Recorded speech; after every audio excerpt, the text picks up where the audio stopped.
Hola, muy buenos a todos. Hoy les vengo a hablar de un drama hospitalario que rompió récords en la televisión en los primeros años del nuevo milenio y se ganó un gran fandom que sobrevive hasta el día de hoy. Y sí fue buena serie. House es una serie episódica autoconclusiva. Esto quiere decir que la trama principal no afecta a los siguientes capítulos, o esa es la premisa que viene en la primera y segunda temporada. La serie solamente creaba mini historias para tener entretenido al espectador y saber qué iba a pasar en el siguiente episodio. La mayoría que vería House por esa época tal vez lo veía por los casos médicos, alguna que otra mini historia o solo para ver cómo el Dr. House humillaba a su equipo y a sus jefes. Pero esta fórmula se utilizaría en 2 temporadas y no iba a durar mucho, y tenían que empezar a tirar de algo que venían sembrando desde la primera temporada. Y eso era la vida personal del Dr. House. Durante las 2 primeras temporadas se veían pequeños detalles de cómo era House, amargado, calculador y adicto, pero más que todo influenciados por los comentarios del Dr. Wilson, que nunca lo tomamos en cuenta, ya que pensábamos que él solo será así. Wilson menciona en varias ocasiones que House es miserable, pero no lo menciona con ese tono de burla, más bien lo dice como un consejo para su amigo. Pero el espectador, que apenas lo va conociendo, pensamos, ¿House? ¿Ese hombre tan seguro de sí? ¿Que lee a las personas con solo darles una mirada? ¿No puede arreglárselas y mirarse adentro de sí? ¿Ese médico que solo te mira y te diagnostica? ¿Él no puede verse a sí mismo? Pero todo cobra sentido cuando deja a Stacy, y Wilson le menciona que la dejó, no porque ella le hiciera daño, sino porque él piensa que merece ser miserable. Y entonces llegamos al episodio donde cambió la serie para siempre. Y no le digo esto a cualquiera. No, en serio. No lo digo porque pasara de ser una serie del montón a la mejor serie de la historia. No. Sino que pasó de ser una serie memorable a una serie arriesgada y conservadora, tocando temas fuertes pero no perdiendo la esencia de un drama episódico.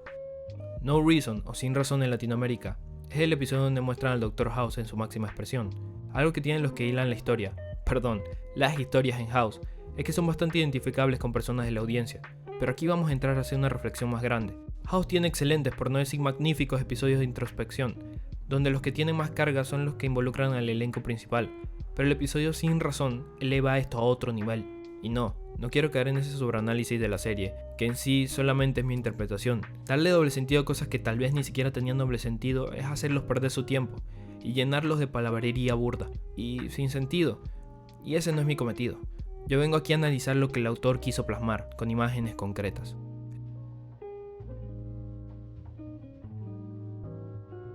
El episodio Sin Razón tiene un sentimiento diferente, o por lo menos lo sentimos diferente en todos los aspectos, ya que no ocurren cosas que normalmente ocurrirían en un episodio de House, ya que primeramente le disparan, y tenemos la oportunidad de verlo por primera vez como un ser vulnerable. No es el típico episodio del cual él ve desde arriba al paciente, ahora él es el paciente, pero de una vez retoma la dinámica rutinaria preguntando primero sobre el paciente, en vez de por su salud. Mientras Cameron le pregunta cosas personales, él las evade con sus típicas bromas sarcásticas y que ya nos tiene habitualmente acostumbrados, para evadir de hablar de su vida personal, y casi como un recordatorio de su subconsciente, le pone a su agresor al lado, alegando que no había otro lugar para trasladarlo, y el agresor haciendo un efecto como de mosca, ya que le recuerda su dolor y malestar, pero no del cuerpo, sino con las siguientes palabras.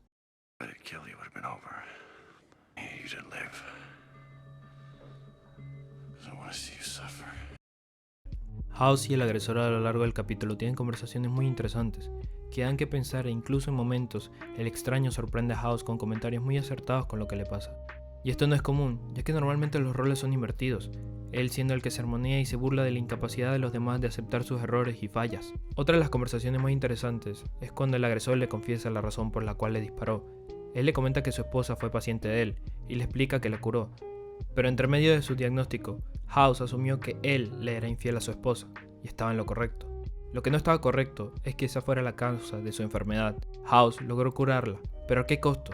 Cuando el agresor le comenta que ella cometió suicidio. House diciendo que no tiene nada que ver, y el agresor le reprocha con esta frase. Believe in rules, you do whatever you think is right. That's all I did. You were my role model. My fault she's dead. I know it.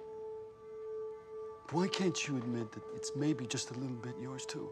El comentario cala en House y lo deja reflexionando, y como un reflejo casi instantáneo, para librarse de esa culpa, vuelve al trabajo.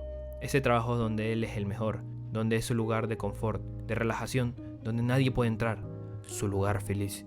Paralelo a esto, él se da cuenta que en su cirugía hubo una técnica experimental que lo ayudó a sanar su pierna, que lo curó, entre comillas, y esto a él le molesta, pero no entendemos por qué, ya que él siempre busca métodos para que no le duela la pierna, pero Wilson nos los explica con una comparación bastante simple.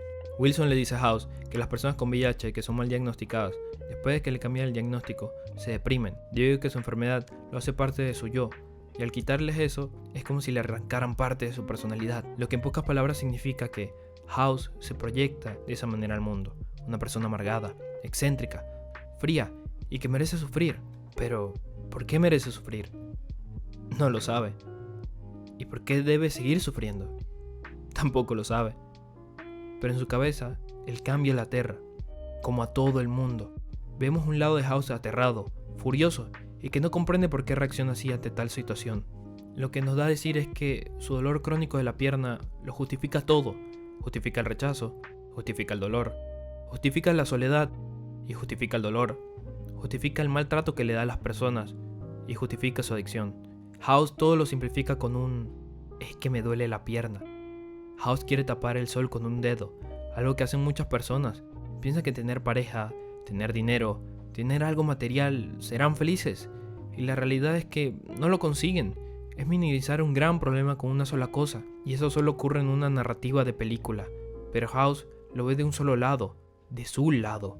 Tanto es así su negación al cambio que cree que lo más preciado que tiene, que es su intelecto, está ligado con su dolor crónico, y se aferra a esa idea como quien quiere justificar el sufrir en vida para que en su próxima vida sea recompensado. Es curioso, porque volviendo al agresor, le dice una línea que se preguntan sus amigos, empleados y pacientes. ¿Por qué te empecinas en no ser humano, House? ¿Por qué te empecinas en sufrir si no vale la pena? ¿Acaso tienes miedo de que tu intelecto no lo necesite nadie? Con esas palabras, vemos los miedos más grandes del Dr. House puesto en palabras, y él se disculpa con su agresor, aún a sabiendas de que no todo es su culpa. House, al darse cuenta de todo esto y que nada de lo que ocurrió en ese día tiene sentido, procede a desafiar la realidad, matando a su paciente, en un acto desesperado de salir de su mente, cosa que logra. Y vemos cuando el capítulo está finalizando, observamos que solo estamos segundos después de que le dispararan, y estaba desangrándose en camino al quirófano, lo cual nos dice que todos los diálogos, todas las interacciones y momentos que fueron vistos en el episodio fueron hechos por su mente. Y luego dice unas palabras para cerrar el capítulo. Dile a Cody que me dé ketamina. Y hasta aquí podemos decir que es un excelente capítulo. Podemos decir que para la siguiente temporada veremos un cambio de escenarios, perspectivas e ideas con respecto a los casos médicos. Pero la verdad es que no. No vemos otro doctor, no vemos otras ideas. Vemos a la misma persona miserable de siempre. Pero, ¿no que había cambiado? Y ahí nos damos cuenta que el capítulo no quería transmitir eso, o por lo menos no a la larga. Lo que nos quiere decir este capítulo es que House quiere cambiar. Pero como esta serie no es un cuento de hadas y nos enseña que el cambio no es un momento, no es una experiencia, no es un lugar, es un proceso, y no existe remedio instantáneo para cambiar tu vida. Quisiéramos que fuera así, pero no lo es. Y la felicidad no es algo físico por hacer, es algo más abstracto. Y eso fue el detalle que omitió el Dr. House. Hola, ¿qué tal? Mi nombre es Hikigaya, y este solo fue mi comentario del último episodio de la segunda temporada del Dr. House. Al ser un episodio tan bueno, tiene diferentes interpretaciones. Esta solo fue la mía. Si llegaste hasta aquí y tienes tiempo, comparte la tuya en la caja de comentarios. Por mi parte, esto fue todo. Le habla Hikigaya y nos vemos. Chao.